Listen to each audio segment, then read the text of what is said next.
You ever watch a movie and wonder how in the world did that movie get past the editing room as it was just like that?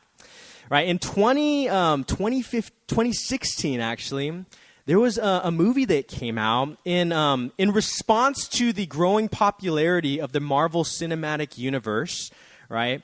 And the success of the Avengers. DC Comics has decided we're going to put out movies to try to catch up to the Avengers, to Marvel, to catch up to the cinematic universe.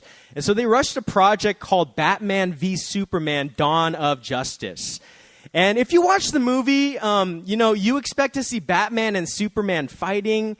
But even then, everything was going okay. The movie was not that great. But then what really got me was like the height of the biggest moment, right? Batman and Superman are battling. And then Superman is taken down because Batman gets a kryptonite spear. And then Batman has Superman beat. He's about to kill him. He cuts him across the face. He's like saying some quippy lines to him. And he stops because Superman says Martha. And we come to find that Batman stops himself from killing Superman because his mom's name was also Martha. It's just a questionable choice to put in the movie in the middle of the height of an action sequence of a fight. It stops because they have the same names of their mothers. It was just a weird choice. Who was in that editing room that said, okay, release this to the public. They're going to love it. I think oftentimes the difference between a really good movie and a really bad movie are editors. Right? You can have the most cinematic shots in the world. You can have the most dynamic screenplay and script. You can have the most epic soundtrack. But if it's not edited well, it'll still be a terrible movie. Case in point, Zack Snyder actually released his version of Batman v Superman a few years later called the Snyder Cut, and it was generally better received. Same shots, same music, same actors, just edited and rearranged differently. See, editors know how to refine a story. They know what to focus on, but more importantly, they know what to cut out that distracts from the narrative, and they know how to draw out the beauty from every story. Now, you're probably wondering why I'm talking about editing. You and I may not be part of a movie, but we are telling a story with our lives every single day. We're living a story.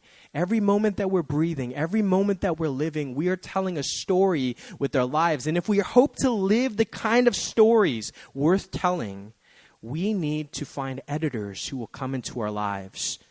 Editors who will help us refine our story. Editors who will remind us of who we are when we forget. Editors who will keep us on track to do what God's called us to do. Editors who have the hard conversations with us when we're acting a fool or making a mess of ourselves. Editors who draw out the beauty from our stories. You know, it seems like every few months I'm reading about another high-profile Christian leader caught in scandal. And every time I read these headlines, I wonder, where were the editors in their lives? Where were the people who said, this is a mistake? Where were the people who said, this is beneath who you are? Where were the people who in their lives noticed that they were veering off track and called them back? I wonder how different these stories would have played out if these people would have simply invited editors to come into their lives and walk with them. How often have we watched our close friends make poor decisions? Or how often have we had close ones who fell into destructive tendencies and habits? How often have we been in the presence or witnessed loved ones stray away from the stories that God has called them to live? I would argue that we need editors so that we can stay on track to live the kind of stories that God is calling us to live. And so who are our editors, right? I don't have an editing room at the back of my house with people that are constantly combing through my life and deciding, what do I put in, what do I put out? Who are our editors? Our editors are our friends. There are community, there are mentors, there are pastors, there are family members. It's the people that we trust. It's the people who love us without question, the people who accept us without any condition. They are our editors. And every good story that's being written right now needs good editors. It needs editing. I want to look at David. David is one of the most notable characters throughout all of Scripture.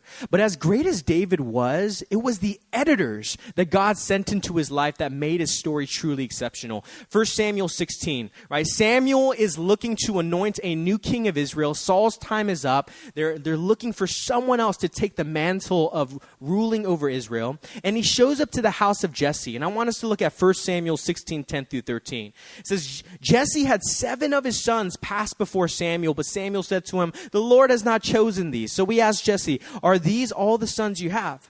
"There's still the youngest," Jesse answered. "He is tending the sheep." Samuel said, "Send for him. We will not sit down until he arrives." So we sent for him and had him brought in. He was glowing with health and had a fine appearance and handsome features. Then the Lord said, "Rise and anoint him. This is the one." So Samuel took the horn of oil, anointed him in the presence of his brothers, and from that day on, the Spirit of the Lord came powerfully upon David. What's happening here? David is a lowly shepherd boy working in the fields, no ambition to do anything else but tend sheep for the rest of his entire life. But here comes Samuel. And Samuel comes and he says, "David, you're not just a shepherd boy, you're a king."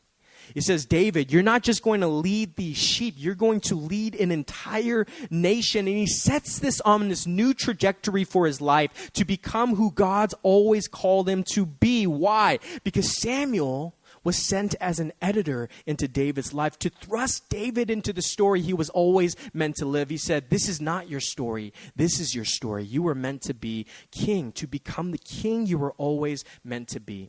We go a little later, 2 Samuel 12. In the previous chapter, right before this, in 2 Samuel 11, David had just leveraged his power to sleep with another man's wife, Bathsheba, right? One of the most popular stories. And then he had Bathsheba's husband killed in battle so he could take her as his own wife. And so essentially David, he rapes someone and he murders someone, right? And Nathan, at the height of this, at the height of his sin and error, he shows up and confronts David. 2 Samuel 12, 9 through 10. This is when Nathan says, "Why did you despise the word of the Lord by doing what is evil in his eyes? You struck down Uriah the Hittite with the sword and took his wife to be your own. You killed him with the sword of the Ammonites. Now, therefore, the sword will never depart from your house because you despised me and took the wife of Uriah the Hittite to be your own." Nathan shows up and he says, "Listen, I'm not going to let you off of the hook here, David. I'm going to call you out on your BS. You have done horrible things, and you need to try to make things right." He says, "I'm not going to let you live beneath who you actually are." And as a result, it says David repents. God sends Nathan to David as an editor to confront him about his sin and call him back to his true self. You see, as amazing as David was, it was the editors in his life that truly made his story exceptional. So I want to ask you, do you have editors in your life who are calling out who you were truly meant to be?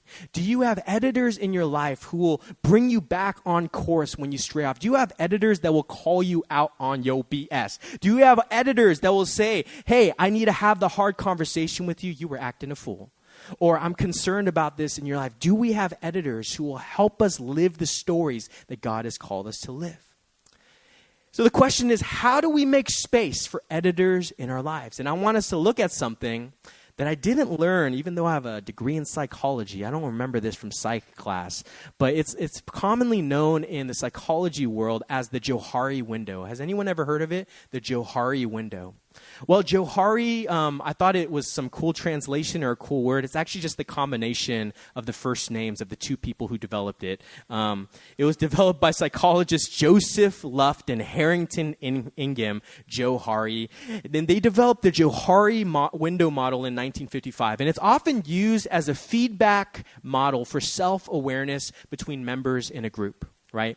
And so it's helping us understand how to be more self-aware, especially in the context of a group. And I think it's actually a helpful framework that we can use today to help us invite editors into our lives so that we can live the stories that we're called to live. And so can you put up the window really quick?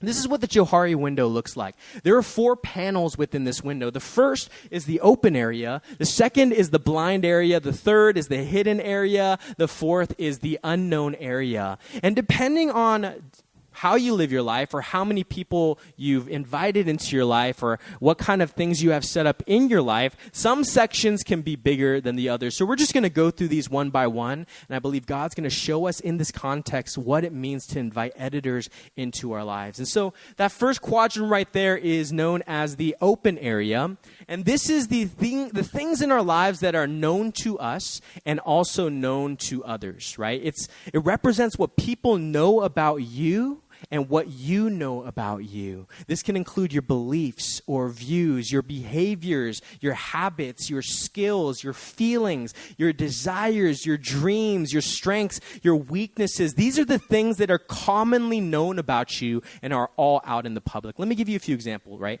Ying loves working out. And I think it's safe to say we all also know that Ying loves to work out. This is part of his open area. Here's another example. You're very confident about your politics, and everyone in your life knows where you stand as well. Another example. You know you have the worst road rage in the world, and all your friends are keenly aware of it, so they are very hesitant to ever get in the car with you, right? These are the things that you know about yourself that you're aware of, whether they're strengths or weaknesses, good or bad, but it's also what the people around you in your life know about as well. Now, according to leading psychologists, the open area is the largest in emotionally healthy and balanced people.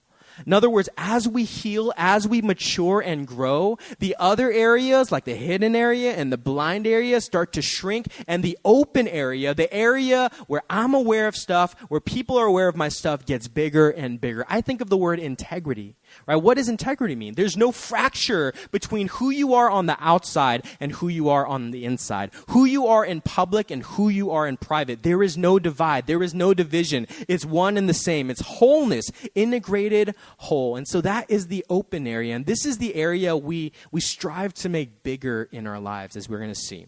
The second area is the blind area. It's the things that people know about you, but you don't know about you, right? It represents what people know about you, but you don't know about yourself. It's the blind spots in our lives, the things other people recognize in us that we are often unable to see. What are some examples? Your friend, not the person you're sitting next to today, but your other friend has really strong BO, but they have no idea, right? They have no idea. They have really bad BO. Another example, your manager thinks they communicate really clearly, but everyone else on the team often feels a lack of clarity, right? Another thing, you think you're friendly and approachable, but others think you come across as angry and scary. I've gone that so many times. Just kidding.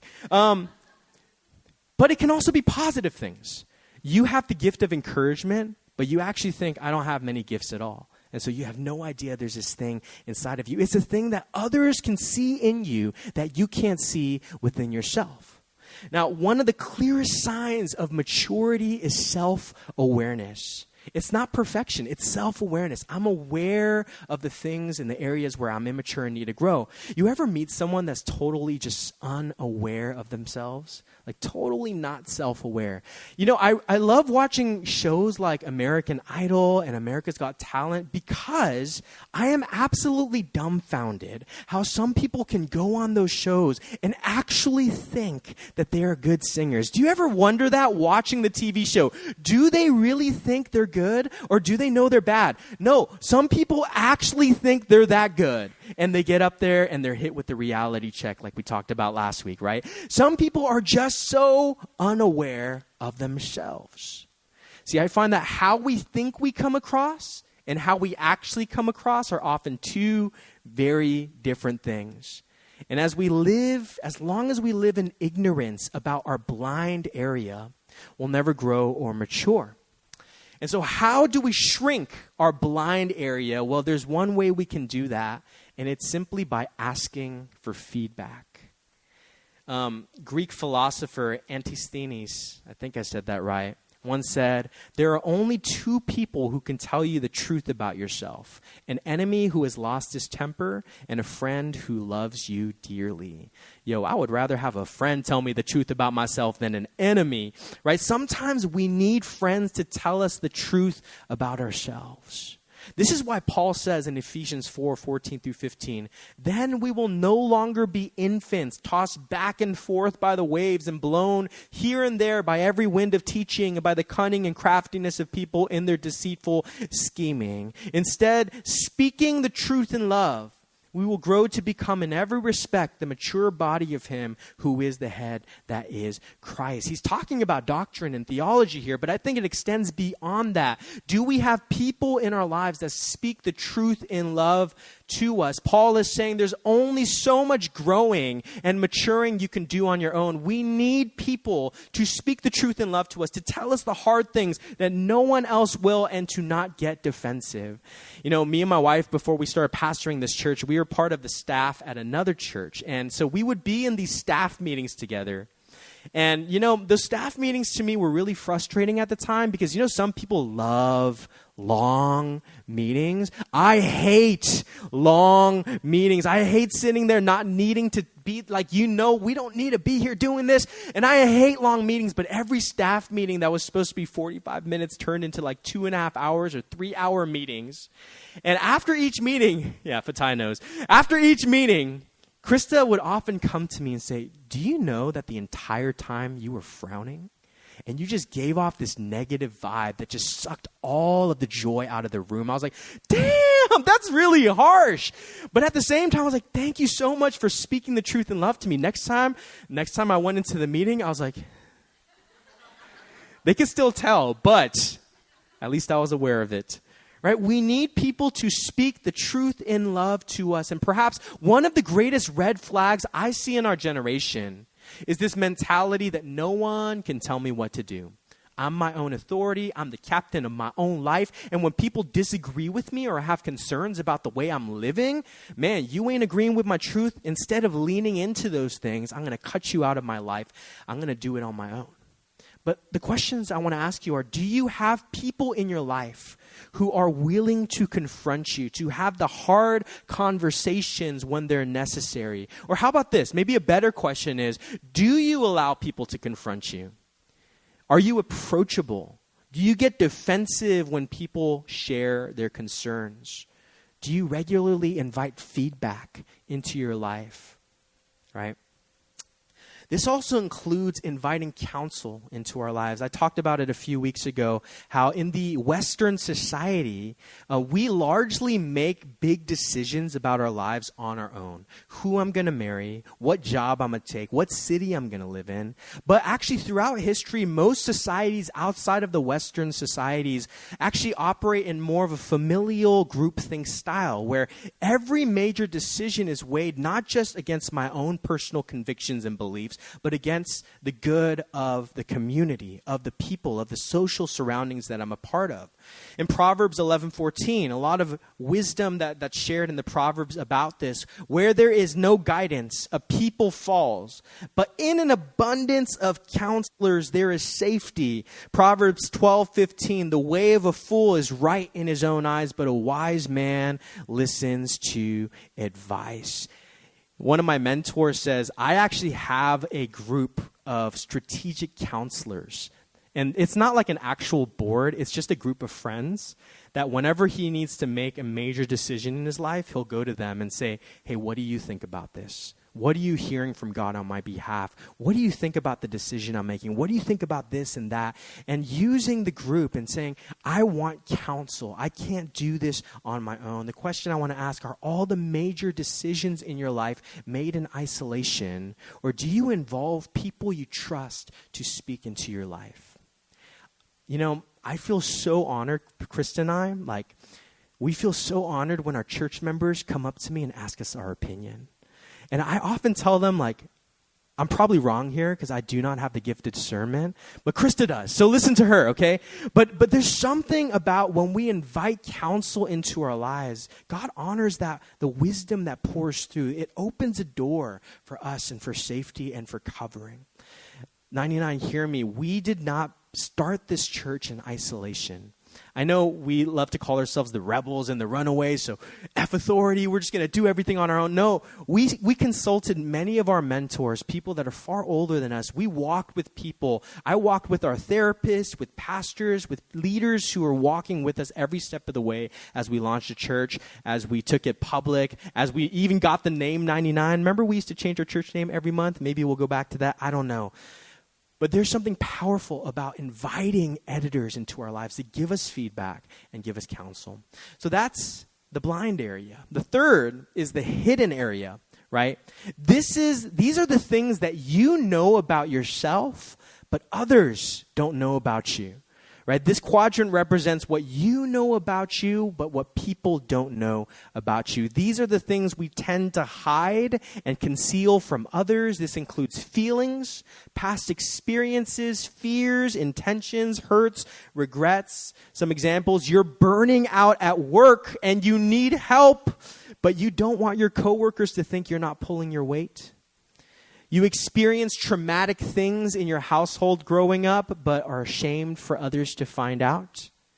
You were really hurt by something a friend did, but you don't want to stir up conflict, so you keep it to yourself. These are the hidden things, the things that we don't want other people to know. But the way we shrink the blind area is obvious. It's by disclosing or giving feedback. It's about letting people in to our inner world, to letting them know our true feelings, our true desires, to letting them know, here are my gifts, here are my strengths, here are my weaknesses, here's how I succeeded, here's how I messed up, letting people know, here's my history, this is my past.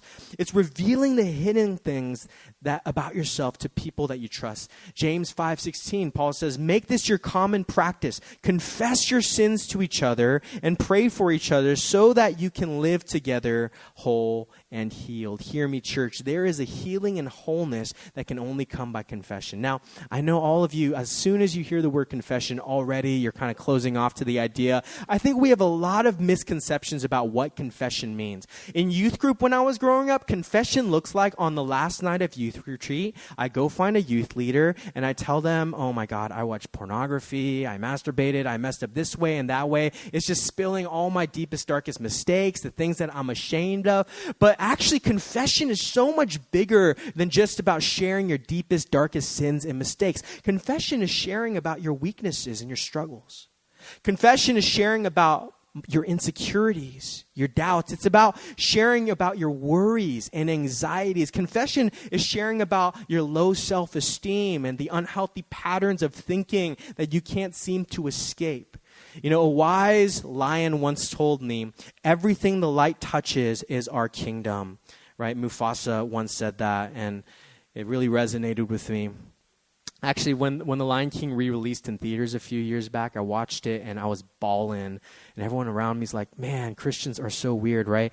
But Mufasa once said, everything the light touches is our kingdom. In other words, what remains in darkness has power over us. But what's brought into the light submits to the authority of God's kingdom. Confession is simply the practice of bringing into the light what is concealed in darkness. The healing, freedom, breakthrough we need is in the light. And sometimes the simple act of revealing what's been hidden, not even if anything happens after that, not even if I share with Kevin, I've been feeling really self-conscious about my preaching lately. Even just the simple act of sharing, even if Kevin doesn't say, nah, bro, you've been good, or here's how you can improve, even if he didn't say a single word, the simple act of bringing something into the light is in it of itself a healing experience. There was someone in one of my community groups years back who shared with the group, I really struggle with insecurity. I really feel low about myself, especially in group settings. I wonder if I'm lovable, if I'm capable, even in my office and my teams. And when they told us, guess what? Now that we were invited into their struggle, we were able to help and walk with them. And so every week we would ask, are there any moments you felt insecure? What are the lies? Let us tell you the truth about who you actually are. And week after week, we saw this person come out of their shell and start to come into who God has created them to be. Why? Because they brought out of hiding, out of the darkness, things into the light. And so the questions I want to ask you is, do you invite people into the hidden areas of your life? Are there hidden things that God is challenging you to bring into the light? Have you made confession a regular part of your spiritual life? You know, for all the flack that the Catholic Church gets, I think a few things that they do really well, they have integrated these practices into a lifestyle. And so, you know, if you go to a Catholic church, I went to a Catholic high school, there would be booths for confession, right, where you could just confess what's going on, all the things that you're struggling with to a priest. And while I think that was grossly misused and abused oftentimes, I think the sentiment behind it is actually very powerful. We don't really bake confession into our regular rhythms of life. We don't really have consistent places where we can have conversations and say, here are some of the things that I'm struggling with. Here are some of the insecurities I've been feeling. Here are some of the thinking patterns that have been plaguing my mind. Here are some of the mistakes that I've made. Here are some of the things inside of me. And I think when we are able to practice the art of confession, there's power and breakthrough there. That's the third area. And the last area is the unknown area, right? This is what people don't know about you and what you don't know about yourself. It's a mystery. It's uncharted territory. It's the new frontier. This represents what is unknown to everyone other than God. This area is filled with subconscious fears and motivations that aren't really seen by you or the people around you, right? This can be the things about ourselves that are a result of a traumatic past, experiences or events that we're often unaware of. Maybe you've gone through something and you haven't really processed it well, but it's actually affected your life in more ways than you think, but you don't know why and people don't know why, right? Examples, you snap at your partner every time money gets brought up, but you both don't know why. Only later you find out that you grew up in a household struggling with money, struggling with gambling addictions, right? You have an irrational fear of commitment, but you and your partner have no idea where it comes from, right? You sit in a community group and someone says something that sets someone off and they just explode and no one knows what's going on. It just happens. It's the unknown areas of our lives. But one of the ways that we can unveil what's in the unknown area is through therapy or mentorship or coaching, right? You can buy a therapy journal from Joanna's company and really process some of the unknown things in our lives. You know, in most of our favorite movies, right, what happens? A sage or a guide comes alongside our protagonist and helps them become the person that they were meant to be, right? Think of the classic archetypes for sages. We have Gandalf, right? We have Dumbledore. We have Yoda. I don't know why they're all old white men and a green alien, but it just happens that way, I guess. We need more representation, guys. Mr. Miyagi, okay? I like Mr. Miyagi. We need sages and mentors to lead us to places we've never been, right? To help us uncover the unknown things in our hearts. Great example. Every time I sit with my mentor, y'all know Pastor Brian. I was we were down in SoCal last month, and I got to sit with him, and it was so cute. His son was gardening like at 9 p.m. at night, and we're just sitting outside enjoying watermelons. And I was only supposed to be there for like an hour because I had to get back to my wife, but I ended up staying 4 hours. And I swear to God, when I sat with him, it just unlocked things that were in me that I didn't know about myself, that he didn't know about me. Just things were unlocked. Same thing when I go to see my therapist. When Chris and I were seeing a therapist as we transitioned to starting 99, there were things that came out that we had no idea about. Sometimes we need sages, we need guides to help us on the journey of discovering the things in our unknown areas. Another way is through steadfast learning. Have you ever read a book or listen to a podcast and you had to pause it, you had to put the book down because something just clicked, a light bulb went off, you're like, oh, that's what's going on inside of me, and something is just unlocked, something just suddenly made sense? Or have you ever sat through a class or a seminar or maybe a sermon at 99 where something just clicked and it's like, oh, that's what's going on inside of me. That's unlocking a part of who I am. Continuing to commit ourselves to continued learning and growing is essential to helping us uncover the unknown areas of our lives. And one last way is through long-term friendships. Some things simply take time to surface.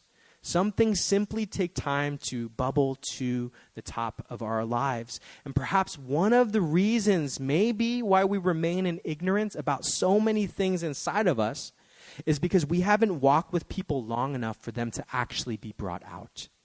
I always tell people marriage is so beautiful and so great, but it also, along with the good that's drawn out from deep inside of us, all the ugly things begin to come out too. Like the first year of marriage, Krista and I were so polite. We were so thoughtful, and we still are. We love each other very much, guys. Our marriage is okay. I just want to give an example.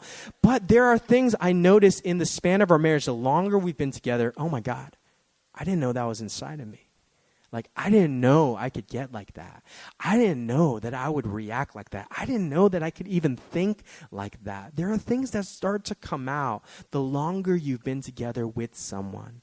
And I think some of us, we just haven't cultivated relationships, close relationships, for long enough for our actual ish to come out.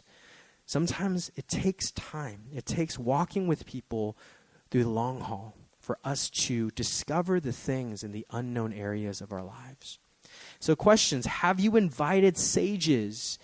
I love that word. I just like it so much better than mentors or guides. Sages into your life to guide you on your journey.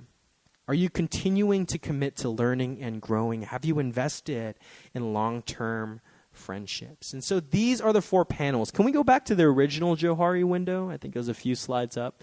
So remember the open area. These are the things known to all. Unknown area, unknown to all.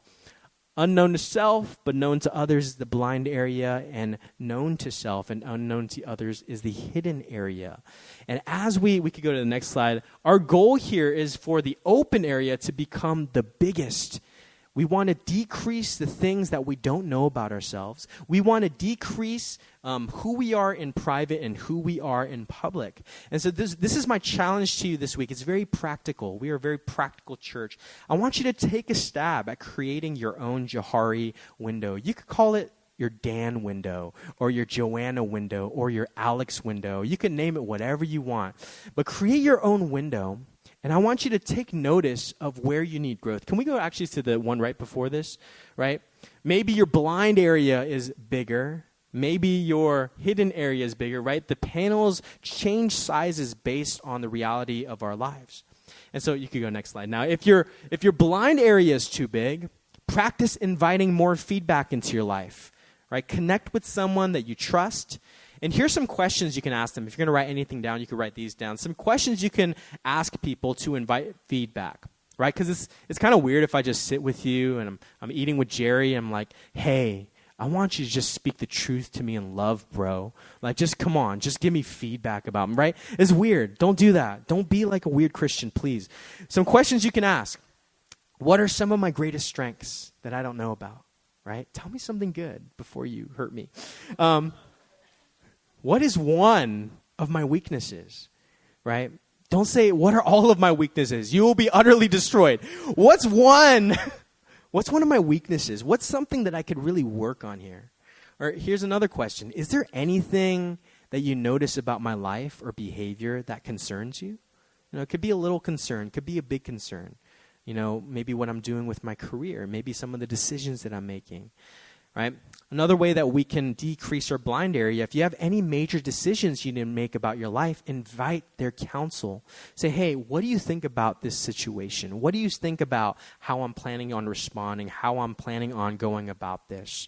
And so if your blind area is too big, just invite feedback, right? Ask people to speak the truth in love. Create a space where that's possible. If your hidden area is too big, practice the spiritual discipline of confession. Connect with someone you trust. Share with them your sins or your struggles or even your worries, your unhealthy patterns of thinking. Right? Confession can look like, hey, Ying, let's go out to get wraps and pizza. Ying, I've been really anxious about the Verdi Club because it was really hot last week and we don't have our AC installed yet. By the way, our AC is going to be finished by the end of October, right in time for winter. But it also has a heating system, so when in the cold, anyway. It's not just sharing, oh, I messed up, bro. It's sharing, man, these are the things that are weighing my heart, weighing in my mind. Connect with someone you trust. Bring into light something that you've been trying to overcome in darkness by yourself and ask for their prayers. And lastly, for the unknown window, connect with mentors, sages, leaders, pastors, therapists. Continue learning, right? Continue reading, continue listening to podcasts, and stay connected with your long-term friends. Maybe there's someone that you have been in a relationship with a long time, but you haven't talked to them recently. Connect with them. Keep the fires of your relationship continuously burning. I want to end with a quote by my man TK, who often has a lot of good things to say. And this is what TK, Tim Keller, says. It says, "To be loved but not known is comforting but superficial.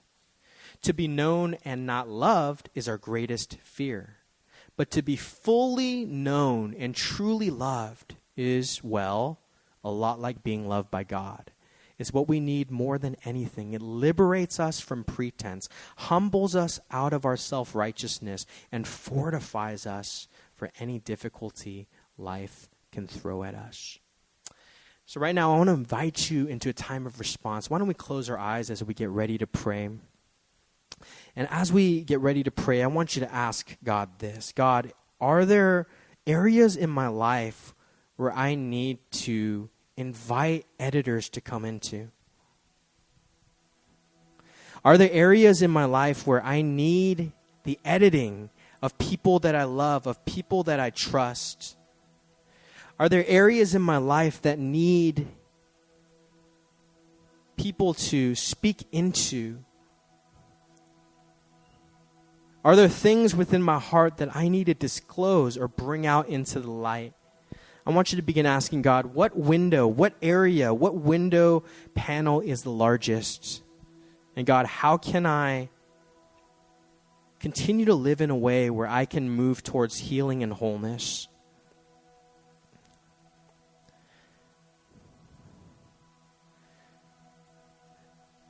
God, would you search me? God, would you show me if there's any offensive way in me? Help me be the kind of person who lives whole, who lives fully integrated. Help me be the kind of person who lives with integrity. God, I want to live a good story. God, I want to live the kind of story worth telling. But I need editors. We need people to come into our lives. We need people to speak truth in love. We need people that we can lean on. We need guides and sages. We need people to lead us into the unknown, into the new frontiers. God, would we be the type of people who don't try to go it alone? Would we be the kind of people who invite the editors to make our stories beautiful?